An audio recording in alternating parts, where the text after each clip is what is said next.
Sebastian Berger, Vice President of the European Student Union, and he will talk about the crucial role of youth organizations in the achievements of the SDGs. Please, Sebastian, the floor is yours. Good afternoon, everyone, and let me start with expressing my gratitude to you, Luciana, and to the UNICA team for the chance of being here today in this wonderful panel. My name is Sebastian. I work with the European Students Union. For those of you who don't know our organization yet, we are the umbrella organization of 46 national unions of students from 40 countries, representing the cultural, economic, social, but also educational, of course, interests of a bit more than 20 million students towards all relevant decision-making bodies in the European Union, but also the Council of Europe, the Bologna process, and a bit within UNESCO. In the next 10 minutes, I would like to give you a brief overview of the work that is being conducted by student-led youth organizations out there in Europe in the field of sustainability and climate action. We will talk about best practice initiatives, what they do, who they are, and how they do it, before getting a bit into detail regarding our take on education, on sustainable development, and our own policy within the European Students' Union on the matter. The first initiative I want to introduce to you is Generation Climate Europe. GCE, Generation Climate Europe, is the largest coalition of youth-led NGOs at the European level, pushing for stronger action from the EU on climate and environmental issues. With ESU as a co-founder, GCE brings together 8 of the most influential youth organizations in Europe, representing 460 national organizations in all of the member states. One goal of GCE is to create a united voice to better advocate for the positions of youth in the European decision-making processes on climate and environmental issues. So we are having meetings with Frans Timmermans and his team and the people who are actually executing the Green Deal to have a voice there. And secondly, we try to empower young people to become a bit more effective in their advocacy by extending our worker groups to youth outside of organizations, working on biodiversity, circular economy, clean mobility, climate justice, and the SDGs. As Generation Climate Europe, we have 6 concrete, very simple and very bold demands, meaning the EU should finally declare a climate emergency. Europe has to finally listen to its youth in order to become a better climate leader. And we need to fuel transition instead of dirty energy.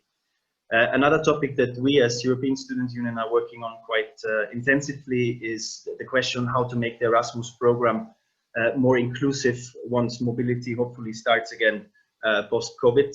And we have the commitment from the Commission that they will start to introduce top-ups for students who decide to reach their hosting destinations, hosting higher education institutions by sustainable means of transport, to at least make a bit of a difference there. And last but not least, better education for a better environment, meaning a stronger focus on quality education on sustainable development. Another organization ESO is working closely with is SOS International, so Students Organizing for Sustainability. SOS offers multiple sustainability programs, projects, and campaigns for its members to deliver. They built on more than a decade of experience when it comes to the projects and programs they implement. And they are designed in a way that organizations and institutions can implement them easily themselves. On the one hand, we got the Green Office movement, which aims at establishing a sustainability office within higher education institutions that informs, connects, and supports students as well as staff to act on sustainability. The difference to other volunteer-led initiatives is that the Green Offices are funded and approved by the university management and jointly led by students and staff. It is therefore an excellent way to integrate education for sustainable development into universities, affecting the teaching and the learning as well as the physical campus and student life. From our experience, it really is a proven way to promote sustainability and students' participation within the institutions. There are 50 Green Offices, if I'm not completely wrong, established so far, which can mostly be found in universities in the Netherlands, in Belgium, and in Germany. But there is a growing number of planned offices in the making. The other flagship initiative of SOS is the Green Impact Program. It's designed to foster environmentally and socially sustainable practices within organizations. This happens through an online toolkit tailored to support the programs and promote staff engagement and student leadership in order to create behavioral change. It has won the UNESCO Japan Prize on Education for Sustainable Development in 2016. What does it do? It tries to, when you implement Green Impact, staff in all departments are encouraged to form Green Impact teams, to get together in teams that students can join as project assistants.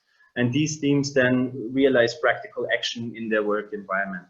The toolkit features a software basically where you can map and track the process and set priorities in line with the priorities of the institution.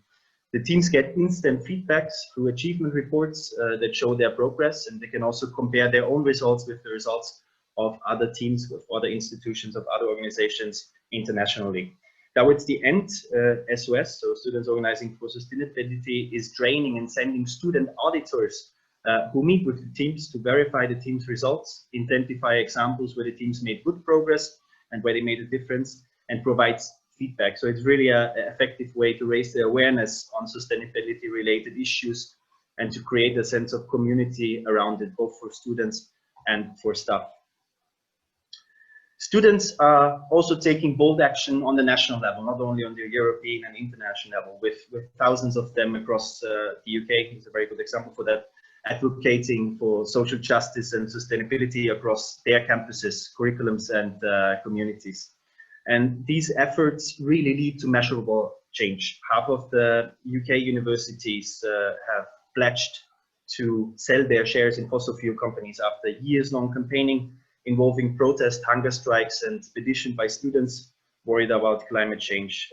As far as I know, 78 of the UK's 154 public universities have committed to at least partially divest from fossil fuels, including the University College of London, York, Liverpool, Exeter, which all say that they would ditch oil and gas stocks last year. So we see that youth and students can really drive change when mobilizing their peers.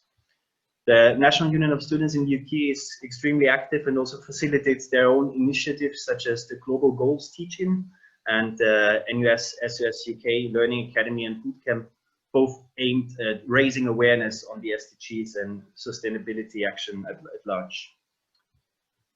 One core demand that is central to all of the students and youth advocacy in the field is certainly around education on sustainable development. We believe that education institutions are key in empowering students and young people to shape a sustainable future and should mainstream sustainability in local and global contexts in their teaching, in their research, and all of their operations in order to fulfill their obligation towards creating more sustainable societies. For ESU, education for sustainable development is a central aspect of educational quality, as graduates must become equipped to do their part to deal with the climate and ecological crisis, as well as building their civic competence to shape democracy, inclusive and socially sustainable societies. Meaning, if education cannot incorporate education on sustainability, we don't see that this is quality education. Delivering quality ESD, in our opinion, requires far-reaching changes in study programs and overarching learning and teaching strategies of institution. This is something which student-centered learning and stronger democratic involvement of students and staff in the university governments should bring through adapting to operations in this regard. Since I don't have too much time, I won't go too much into detail on ESU's own sustainability policy, but I linked it here in the presentation if someone is interested in looking it up.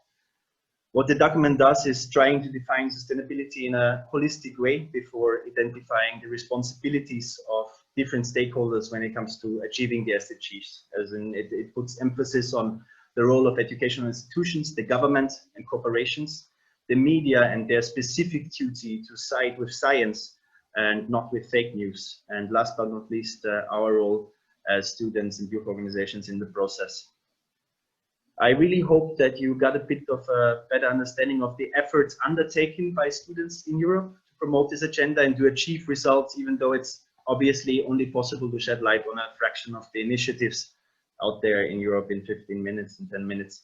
But you can see that sustainability and climate action are really at the heart of the younger generation, who will have to suffer the consequences of our failure for a good amount of their lifetime. It truly gives me and my colleagues hope to see big players like the UNICA network creating spaces like this event today to exchange views, to learn from each other and to make a change, students and academics together. So speaking on behalf of our membership, I want to forward a big thank you to President Sasso and his team for organizing this webinar and UNICA's efforts to mainstream SDG related issue. This brings me to the end of this short presentation, and I want to thank you for your attention. Merci. Thank you very much, Sebastian. Very interesting. I'm sure there will be questions for you at the end. Also, thank you very much for keeping perfectly the time. We are perfectly on time. And now it's a pleasure to give